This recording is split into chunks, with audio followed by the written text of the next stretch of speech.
भारत की भाषा में संदीप भटनागर में आप सबका बहुत बहुत स्वागत है दोस्तों। एक बड़ा क्वेश्चन है कि क्या यूक्रेन और रशिया की वॉर खत्म होने वाली है या ये बस सिर्फ एक डिप्लोमेटिक इल्यूजन है। और अगर खत्म हो रही है तो सवाल ये है कि किसकी शर्तों पे खत्म हो रही है, किसकी कीमत पे खत्म हो रही है और किसके पॉलिटिकल फायदे के लिए खत्म हो रही है दोस्तों।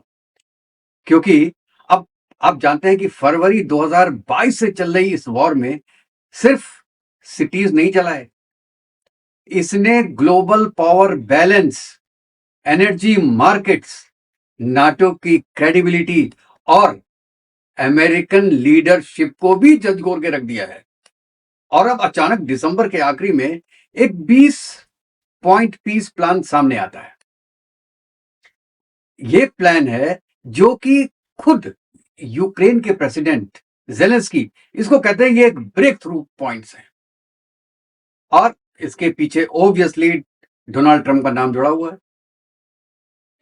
अगर आपने ये पॉइंट अभी तक नहीं समझा है तो मैं ये बता रहा हूं कि अगले कुछ महीने में ये जो पॉलिटिक्स है ना, ये कंफ्यूज करके रख देगी हमको भी और आपको भी। क्योंकि मैं ये 100% दावे के साथ कह सकता हूं कि ये सिर्फ एक सीज फायर नहीं होगा, ये वॉर के बाद की जो दुनिया है उसका एक पर्टिकुलर ब्लूप्रिंट होगा दोस्तों। इसके बारे में जेलेंस्की ने कीव में जर्नलिस्ट को ब्रीफिंग दी। अभी क्या है कि ड्राफ्ट पब्लिकली रिलीज नहीं हुआ है, लेकिन पॉइंट बाय पॉइंट उसने बताया कि यूएस और यूक्रेन के नेगोशिएशंस में कॉन्शियसनेस बन चुका है। इसमें बिल्कुल आपस में एग्रीमेंट हो गया है, कॉन्सेंसस बन चुका है और ये डॉक्यूमेंट जो है वो मॉस्को को भेज दिया गया है। मतलब कि अब गेंद जो है वो पुतिन के कोर्ट में है।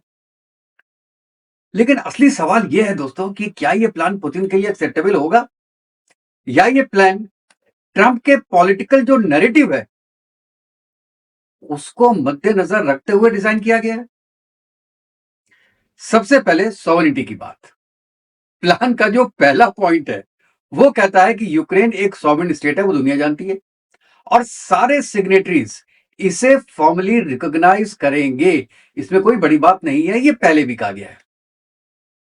इसमें पॉलिटिकल मीनिंग बहुत क्लियर है कि रशिया से कोई अगर लीगल रिकॉग्निशन नहीं भी मिलती है, जैसे डोमेस्टेक है, लुहांस्क है और क्रेसॉन है, उसके एनेक्सेशन को, तो इसका नाम उन्होंने दिया है सॉवरेनिटी। मतलब अब यहां पे आप ये समझिए कि ये जो जमीन है, जो ये मैं 4 स्टेट की बात कर रहा हूं, इसकी कहानी कुछ और है। अब अगर यूक्रेन की सॉवरेनिटी होती है तो फिर ये जो चारों स्टेट है वो तो पहले यूक्रेन का ही पार्ट है। तो क्या आप ये कहना चाह रहे हैं कि आप कोई भी स्टेट, कोई भी सिटी को जो कहते हैं 20% ले लिया है ये आपके रशिया ने, उसको नहीं देंगे? अच्छा, चलिए वो तो देखने वाली बात है कि जब पॉइंट्स आएंगे तो क्या होगा। दूसरा पॉइंट है नॉन एग्रीमेशन एग्रीमेंट। ये बात करता है आपका नॉन एग्रेशन एग्रीमेंट के बारे में। मतलब पूरा अनकंडीशनल सीज फायर, सैटेलाइट से जो है वो अनमैन्ड मॉनिटरिंग होगी और लाइन ऑफ कांटेक्ट पे कांस्टेंट सर्विलेंस भी होगा। सुनने में ही तो बड़ा मॉडर्न लगता है दोस्तों, लेकिन ग्राउंड रियलिटी ये है कि मॉनिटरिंग तभी काम करती है जब वायलेशन रोकने की पॉलिटिकल विल हो। लेकिन 2014 से लेके जो मिन्स्क एग्रीमेंट है, आपको पता होगा, हिस्ट्री बताती है कि जो एक मंशा है, एक पॉलिटिकल विल जो है, वो हमेशा मिसिंग रही है दोस्तों। अच्छा, तीसरा और चौथा पॉइंट जो है वो ये बोलता है कि यूक्रेन को स्ट्रॉन्ग सिक्योरिटी गारंटीज दी जाएंगी और पीस टाइम में वो 8 लाख ट्रूप्स अपनी रख सकता है। और पहले भी 8 लाख ही था उसका, पहले उन्होंने कहा था इसको 6 लाख करने के लिए।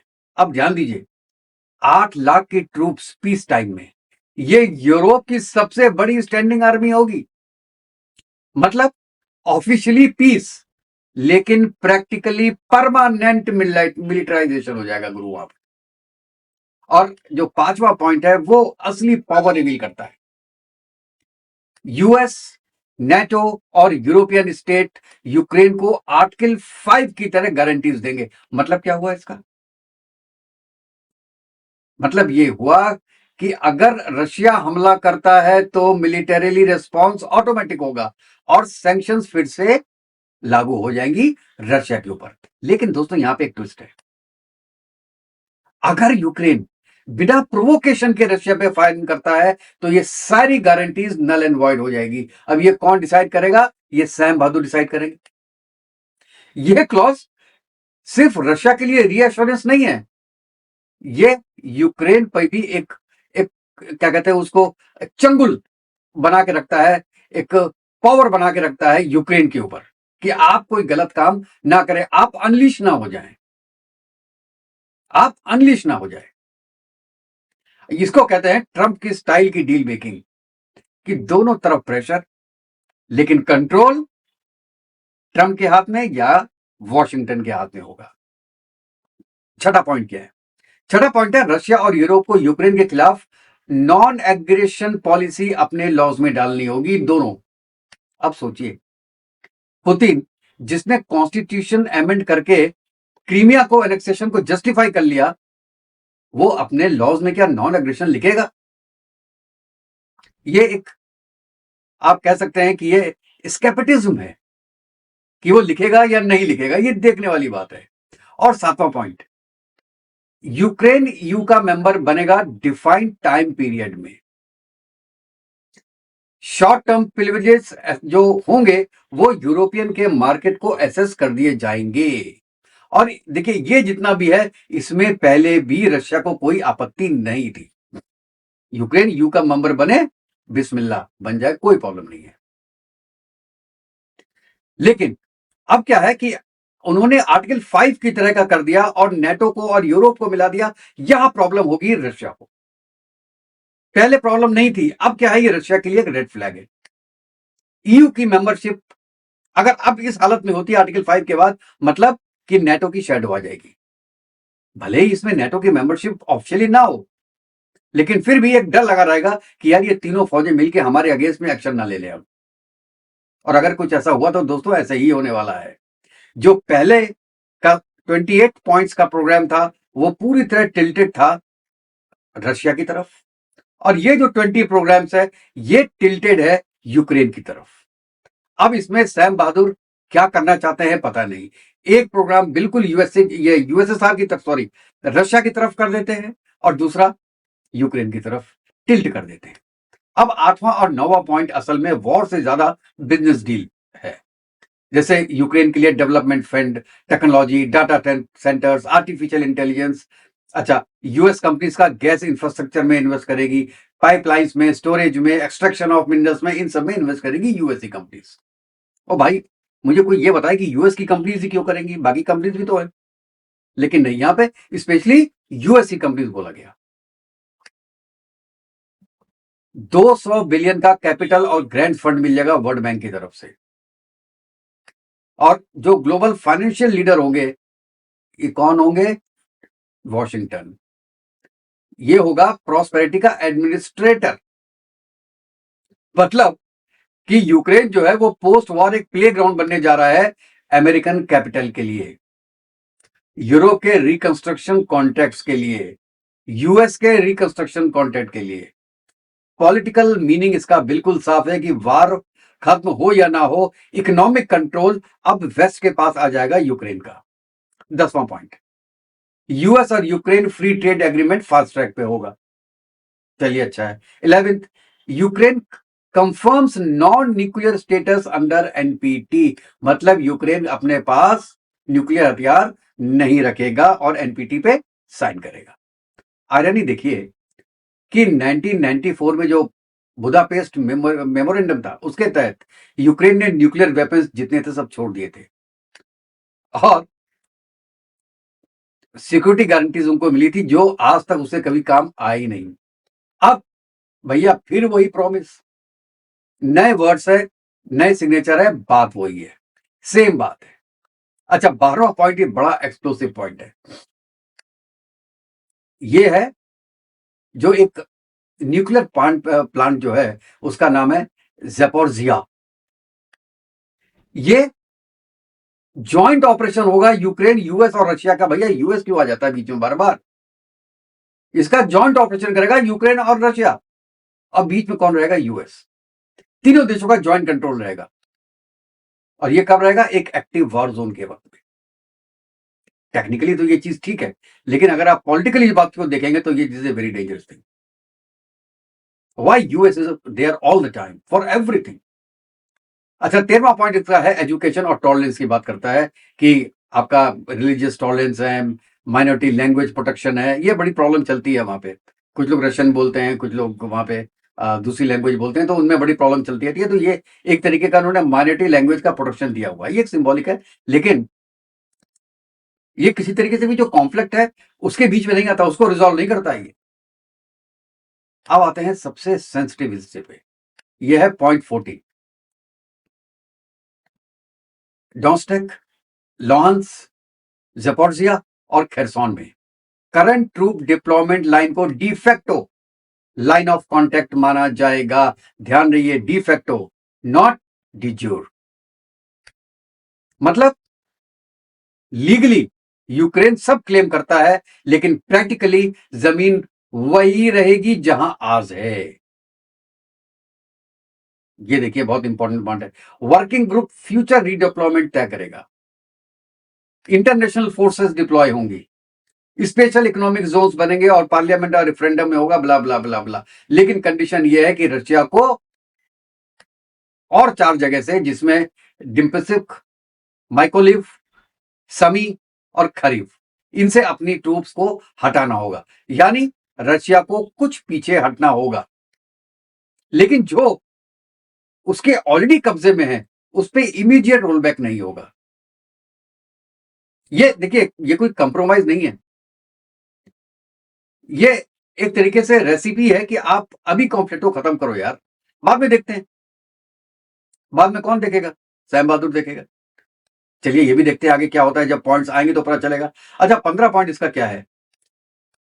जो फ्यूचर के टेरिटोरियल अरेंजमेंट्स हैं वो फोर्स से चेंज नहीं होंगे। ना रशिया अटैक कर सकता है, ना यूक्रेन अटैक कर सकता है। लेकिन सवाल ये भी एक उठता है कि फ्यूचर अरेंजमेंट्स तय करेगा कौन? फिर यूएस आ जाता है बीच में, ये भी देखना पड़ेगा। अच्छा, 16वां पॉइंट का है कि रशिया ब्लैक सी और डेनप्रो रिवर को जो एक्सेस है आपका यूक्रेन को, उसको ब्लॉक नहीं करेगा। चलो ठीक है, रशिया पहले भी ब्लॉक नहीं करता था। 17 पॉइंट क्या है कि आपके all for all POW exchange, prison of Wars, civilians हैं, चिल्ड्रन हैं, पॉलिटिकल प्रिजनर्स हैं, सबकी वापसी होगी। ये समझ में आता है। अब ये एक तरीके का ह्यूमैनिटेरियन विन होगा दोनों पार्टी के लिए, लेकिन पुतिन के लिए थोड़ा डोमेस्टिकली ये डिफरेंट हो जाएगा, थोड़ा डिफिकल्ट होगा, क्योंकि उसकी रेपुटेशन थोड़ी सी डिफरेंट है। तो 100% आप पीओडब्ल्यूज को वापस करना पुतिन के लिए इश्यूज थोड़े होंगे। लेट्स सी आगे क्या होता है। अच्छा, 18 पॉइंट है कि भाई साहब यूक्रेन तुरंत एग्रीमेंट के बाद इलेक्शन कराएगा। मतलब कि जेलेंस्की का पॉलिटिकल फ्यूचर डायरेक्टली इस डील से जुड़ा हुआ है, और जेलेंस्की ने एक्सेप्ट भी किया है इसको कि अच्छा है। इसका मतलब है जेलेंस्की खुद चाहता है कि यार अब बहुत हो गया, अब मैं छोड़ के जाऊं, कहीं आराम से रहूंगा, क्योंकि इलेक्शन वो जीत नहीं सकता किसी भी हालत में। और अगर वो प्रेसिडेंट रहा तो कहीं ना कहीं पुतिन दोबारा इसके बीच में प्रॉब्लम आएगी आएगी, रशिया और यूक्रेन के बीच में दोबारा प्रॉब्लम आएगी। इसलिए लगता है कि जेलेंस्की ने बोल दिया है, बैकआउट कर लिया कि ठीक है यार बहुत हो गया, अब मैं जाता हूं, आराम करता हूं कुछ दिन। अच्छा, 19वां पॉइंट क्या है कि एग्रीमेंट जो होगा वो लीगली बाइंडिंग होगा, बिल्कुल ठीक है।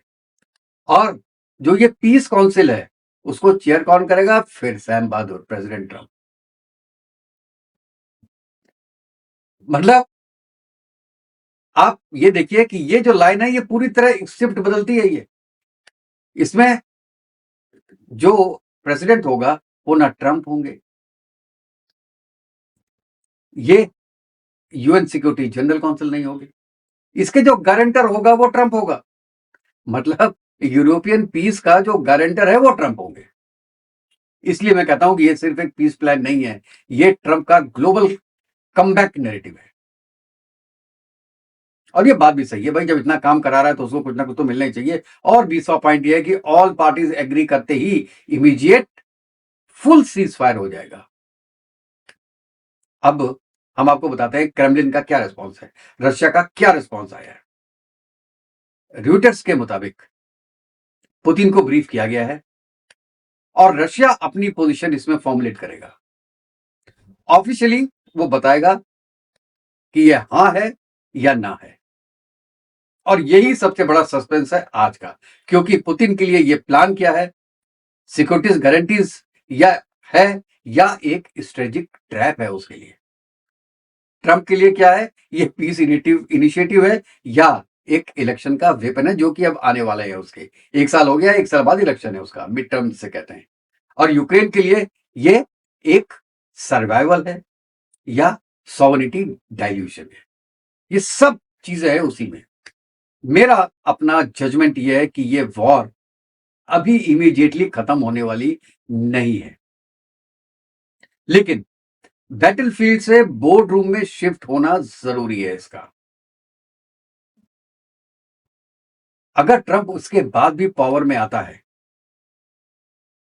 क्योंकि ये हो सकता है अभी 2-3 साल हल्के हल्के चढ़ती रहे, बनती रहे, फिर कोई साइन होगा नहीं होगा, जैसे गाजा में हो रहा है, वॉयलेशंस होती रहती है।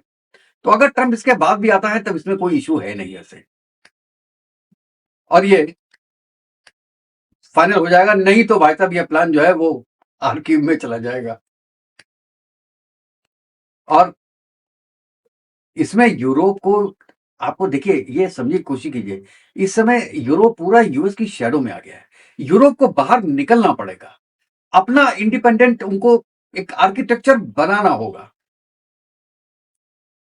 और इसके साथ साथ यूक्रेन को भी ये पूरे कॉन्फ्लिक्ट को फ्रोजन करना होगा और एक परमानेंट सॉल्यूशन जो है उसको मानने के पहले अपनी लॉन्ग टर्म सॉवरेनिटी कॉस्ट समझनी होगी कि आप क्या खो रहे हैं और आप क्या पा रहे हैं। आपने कहां से शुरू किया था और क्यों शुरू किया था, आपने क्यों शुरू किया था, किस लिए शुरू किया था, उसमें कुछ चीज आपको मिल रही है या नहीं मिल रही है। मुझे लगता है नहीं मिल रही है। नेटो से शुरू हुआ था और नेटो से ही बंद हो रहा है। अब ये देखिए किसको क्या मिला क्या नहीं मिला। रशिया ने 20% यूक्रेन को पे कब्जा कर लिया, जो कि वो लौटाएगा नहीं। तो मुझे तो लगता है कि ये एक तरीके से यूएस की जीत है केवल, बाकी किसी की जीत नहीं है। और आखिरी में मैं एक सवाल छोड़े जा रहा हूं आप,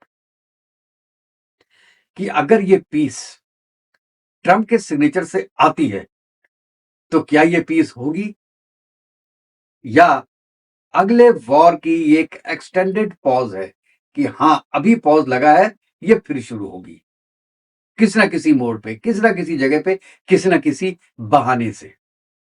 आप इसके बारे में क्या सोचते हैं दोस्तों, जरूर बताइएगा, अपने कमेंट्स में लिखिएगा और मुझे बताइएगा कि आपको ये वीडियो कैसा लगा। और अगर अच्छा लगा हो तो प्लीज मेरे चैनल को लाइक कीजिएगा और सब्सक्राइब कीजिएगा। तो नेक्स्ट वीडियो में मिलते हैं दोस्तों, तब तक के लिए जय हिंद, जय भारत, वंदे मातरम। खुश रहिएगा दोस्तों, स्वस्थ रहिएगा।